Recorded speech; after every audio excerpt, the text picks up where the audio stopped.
Football বিশ্বকাপ শেষ, কিন্তু ফুটবল দুনিয়ার সবচেয়ে বড় লড়াইটা যেন মাত্র শুরু।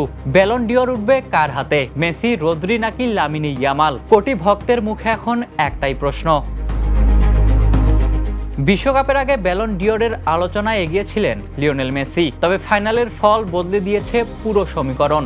গোল্ডেন বল বা গোল্ডেন বুট কোনোটি জেতা হয়নি তার, ফলে তার নবম ব্যালন ডিওর জয়ের স্বপ্ন এখন কঠিন চ্যালেঞ্জের মুখে।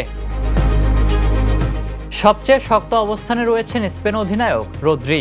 বিশ্বকাপ জয়ের পাশাপাশি টুর্নামেন্টের সেরা খেলোয়াড়ের স্বীকৃতি, মিডফিল্ডে অসাধারণ আধিপত্য এবং পুরো আসরের দুর্দান্ত নেতৃত্ব তাকে ব্যালন ডিওরের শীর্ষ দাবিদার বানিয়েছে।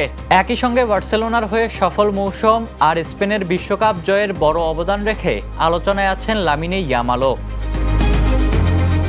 অন্যদিকে হ্যারি কেন ও কিলিয়ান এমবাপ্পে ব্যক্তিগতভাবে দুর্দান্ত খেললেও বিশ্বকাপ জিততে না পারায় পিছিয়ে পড়েছেন। আর তাই বর্তমান হিসেব বলছে 2026 ব্যালন ডিওরের দৌড়ে সবচেয়ে এগিয়ে রদ্রি, ঠিক তার পেছনেই রয়েছেন লামিনে ইয়ামাল।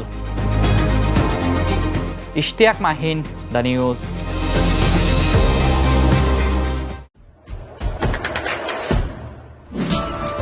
দেশে দেশে সবার সাথে দ্য নিউজ।